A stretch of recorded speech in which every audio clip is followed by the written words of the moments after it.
Bom dia a todos e bom dia a todas. Comprometido, vou trazer aqui para vocês hoje a review desse livro, Crime e Castigo. Bem, Dostoiévski e Crime e Castigo dispensam apresentações quando falamos de obras e de autores que influenciaram a literatura clássica mundial. Mas é importante saber sobre que tipo de circunstâncias Crime e Castigo foi escrito.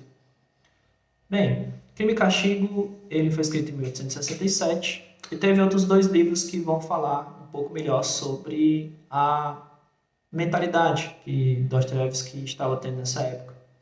Ele tinha passado por um período bastante complicado em sua vida, onde teve que pagar com trabalhos forçados na Sibéria por um crime político que tinha cometido quando mais novo. Esses dois livros são Memória das Casas dos Mortos e Humilhados e Ofendidos. Não vou analisar eles aqui agora. Vamos falar precisamente sobre Crime e Castigo. Bem, Crime e Castigo traz Raskolnikov.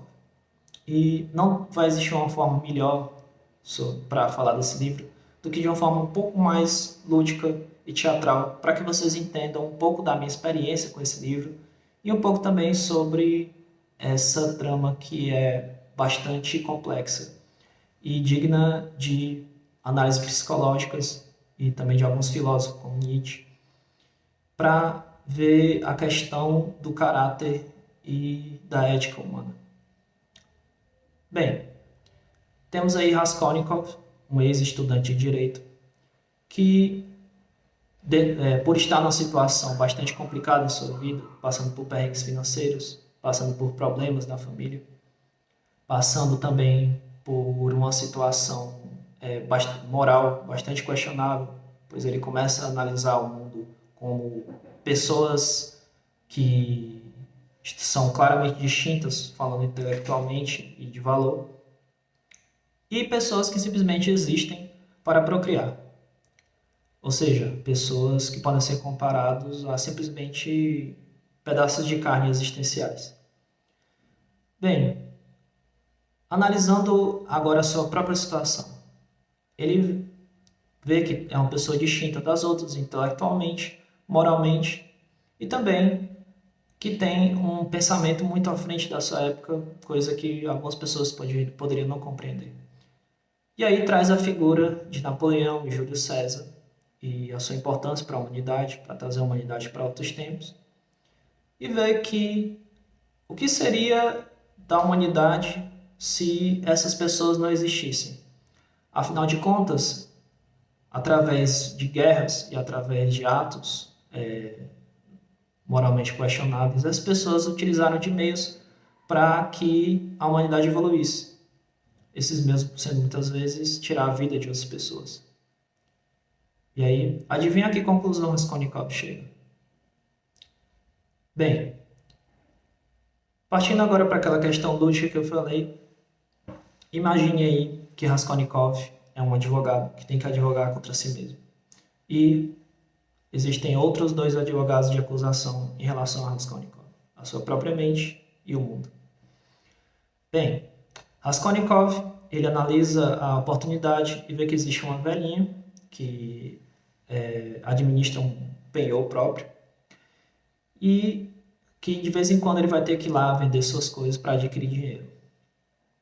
Bem, Raskolnikov vê que essa mulher tem um caráter bastante detestável, é visualmente detestável, está numa velhice avançada já, e não existe qualquer pessoa em sã consciência que ache essa velha agradável ou uma pessoa boa. E ele viu, eis aí a minha maneira de botar a minha teoria em ação. Ele planeja um assassinato e mata esta velhinha. E no momento que ele faz isso, ele começa a chamar o mundo e sua consciência para se defender num tribunal vivo. Bem, como a história vai evoluindo? Raskolnikov, ele chama o mundo e sua consciência para depor. Primeiro, ele usou aquela questão da inteligência como um fato distintivo. E o mundo e sua consciência dizem, se tu é tão inteligente, como deixaste pistas tão bestas? Não chegaste nem a trancar a porta para atracar essa mulher. Planejaste muito mal a sua fuga. Então, acho que você não é tão inteligente assim quanto pensava. Raskolnikov começa a descer no seu inferno. Bem, se és uma pessoa tão boa, por que você assassinou essa velha e a irmã dela que não tinham nada a ver com essa situação? Simplesmente por medo, por desespero, por achar que ela poderia atrapalhar tudo. Raskolnikov começa a descer mais e mais em seu inferno. Bem, após deixar a cena, roubar o dinheiro da mulher, ele simplesmente deixa esse dinheiro debaixo de uma pedra que provavelmente outras pessoas não veriam. Olha esse detalhe. Ele estava desesperado financeiramente e deixa o dinheiro embaixo de uma pedra. E aí ele começa a ter visitas dos seus amigos e familiares. Sua irmã e sua mãe começam a ir visitá-lo, preocupado com sua saúde, porque não tinha mais notícias dele. E o seu amigo, Zunk, começa a visitá-lo, preocupado também com sua saúde, pois ele está visivelmente afetado, eles haviam se desentendido.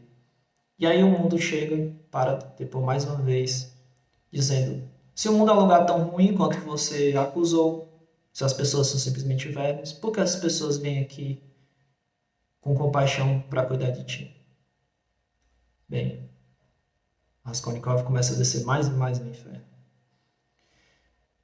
Ele também se vê diante de uma situação bastante interessante, em que um homem chamado Marmeladov, que ele até teve um encontro no começo do livro num bar, sofre um acidente, morre e deixa a sua mulher e filhos desamparados.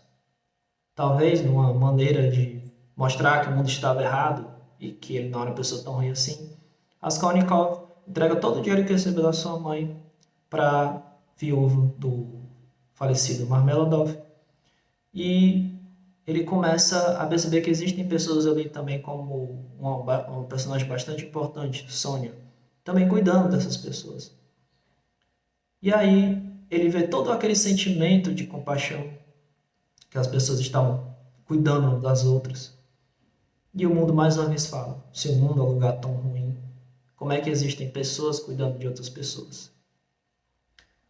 Interessante que mais tarde no livro, a sua irmã e a sua mãe, que estavam passando por perrengues financeiros e tinham, inclusive, aceitado a ajuda do noivo de Dunya, Luzhin, começa a notar que Raskolnikov não era nada besta. Sim, Raskolnikov estava advogando em relação a si, para sua inteligência, pois ele tinha percebido toda a situação. A irmã estava se casando com a esperança de salvar a família. Mas imagine Raskolnikov começando a descer no inferno, vendo que sua irmã estava prestes a tomar um ato que não tinha nada de nobre. E ele, desesperado, grita para sua irmã: você não vai casar com esse homem. Como se estivesse dizendo para si mesmo: você não vai descer no mesmo inferno que eu estou descendo, numa expectativa, numa esperança de salvá-lo. O interessante também desse livro é que a mãe de Raskolnikov, ela começa a olhar para o filho. E aí vem aquela coisa que eu acho magnífica das mães.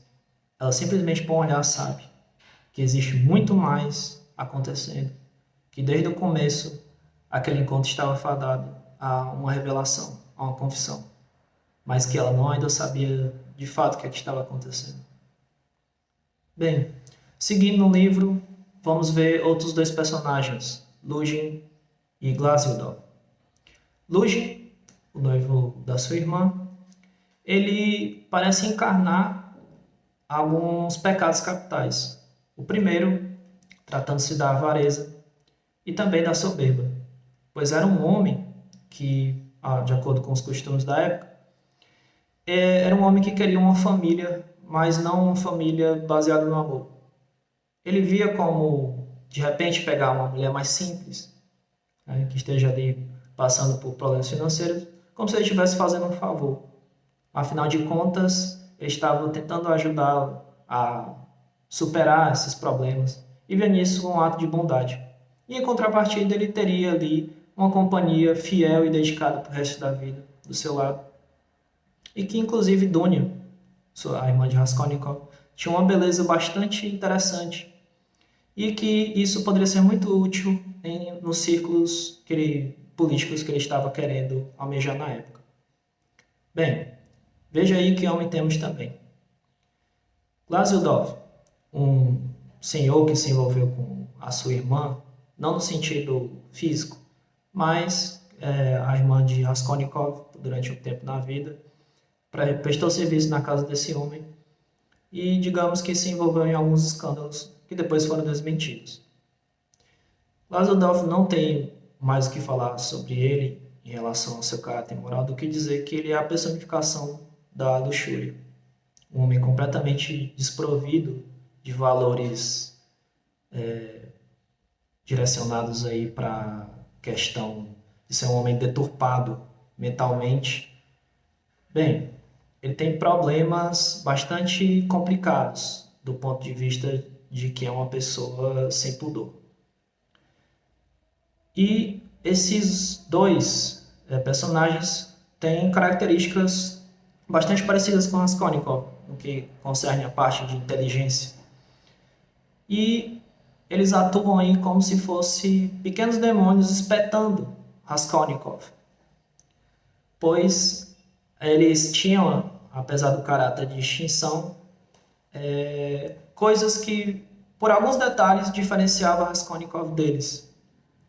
Bem, não preciso dizer que Raskolnikov os odiava, mas só pelo fato de se parecer de alguma forma com esses dois, já o deixava enjoado. E então, ainda advogando em relação a si mesmo, o mundo chega e fala: Raskolnikov, notas como é parecido com esses homens? Afinal de contas, poucas coisas vai diferenciar você deles. Vê em que nível está chegando. E Raskolnikov desce mais e mais no seu inferno. Aquela doença que antigamente achava que era física e aquela questão da lucidez, que ele dizia que era um homem lúcido, diferente da sua época, vão indo terra abaixo. E ele vai se afundando mais e mais no próprio inferno. Raskolnikov se afunda tanto que ele chega a ser uma criatura digna de compaixão do 7º ciclo de inferno de Dante. E vai descendo mais e mais em Crime e Castigo. Bem, quando chegamos aí da metade para o final do livro, Raskolnikov já praticamente vencido nesse tribunal que ele mesmo revogou os direitos, ele desesperadamente pede para que alguém advogue por ele. E aí entra aquela personagem que eu falei, Sônia. Muito interessante a figura das mulheres nesse livro, pois Sônia, ela, apesar de ser uma mulher que tem uma vida voltada aí para ser uma acompanhante de luxo, ela não é maculada pela luxúria. É uma pessoa que, apesar de estar desesperada, pois também passa por perrengues financeiros, ela não é maculada pela ira ou mesmo pela revolta. Então, ele começa a ver em Sônia uma espécie de exemplo em relação a qualquer solução que ele poderia querer encontrar ali para a mazela que ele estava passando. Então, ele percebe, se tem alguém que pode advogar por mim, essa pessoa é Sônia. E ela vai conversar com ele, e ele abertamente vai dando indiretas, até que ela entende só pelo olhar dele o que ele havia feito. E ele, desesperado por uma luz, pergunta: o que eu faço, Sônia? O que eu posso fazer para acabar com esse meu tormento, com esse sofrimento? Pois, apesar de tudo, Raskolnikov ainda tinha, sim, questões de valores que gritavam dentro da sua consciência também, que também já não conseguia mais advogar por si mesmo. E Sônia diz: faz a paz com a terra, pois se fores um piolho, como você tanto definiu assim os humanos, será que todos nós que estamos ao seu lado somos piolho também? E isso de certa forma o comove, chamando a atenção, dizendo: não, talvez eu não seja tão distinto quanto eu pensava. E então, Raskolnikov usa como uma espécie de defesa aqueles dois homens que comentei, Luzhin e Glazildov. Bem, quando Raskolnikov chama Luzhin para depor, como uma forma dele se defender, dizendo que olha o tipo de homem que eu poderia me transformar na vida, Luzhin simplesmente dá as costas para Raskolnikov. E ele vai responder a alguém bem maior, o mundo. Pois bem, veja que Lugin acaba se metendo numa situação complicada.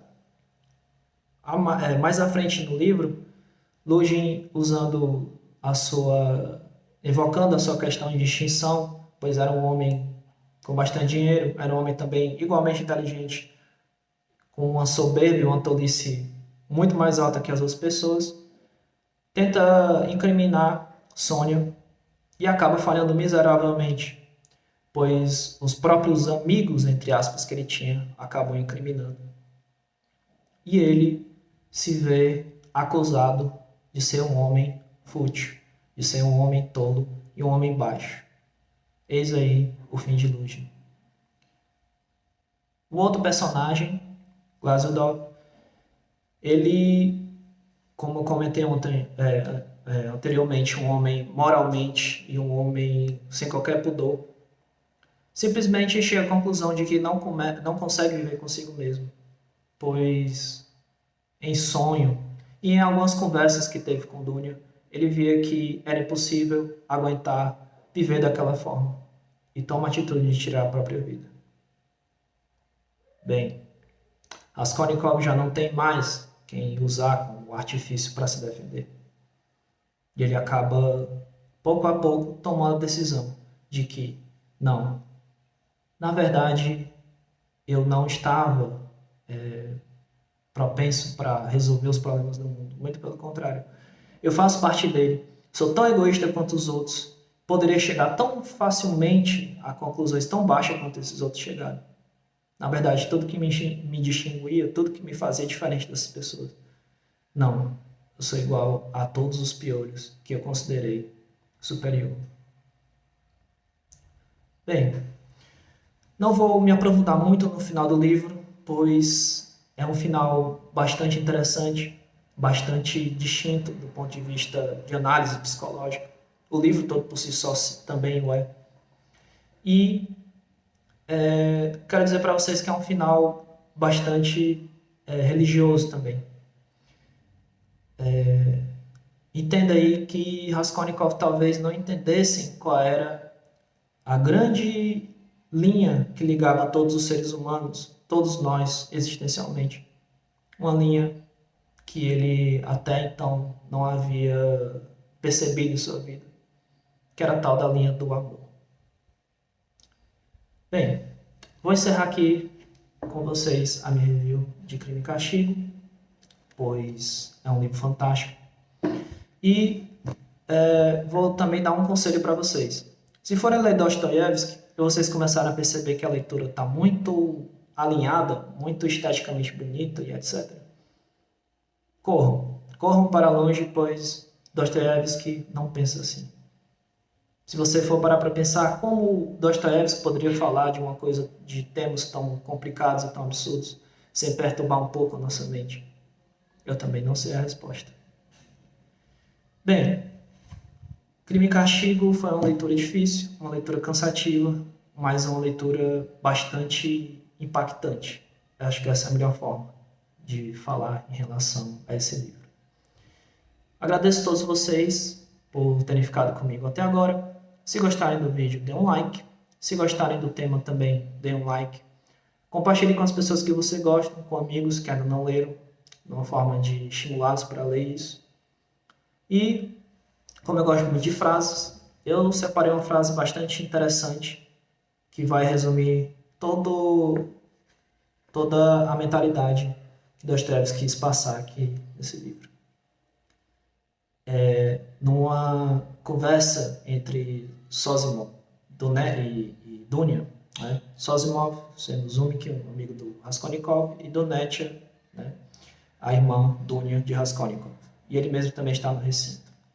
E então, essa parte vem do amigo do Raskolnikov. Eis uma observação assaz e justa. Nesse sentido, todos nós estamos, não raras vezes, como que insanos, tirante aquela pequena diferença de que os doentes andam um tanto mais loucos que a gente.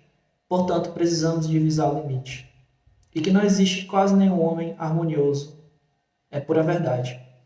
encontraríamos só um ou outro entre dezenas, ou sabe-se lá, várias centenas de milhares de pessoas, sendo ainda por cima tais exemplares fraquinhos. Eis a questão de que nos divide das outras pessoas. Eis a única pista que temos sobre o que somos nós e o que são as outras pessoas.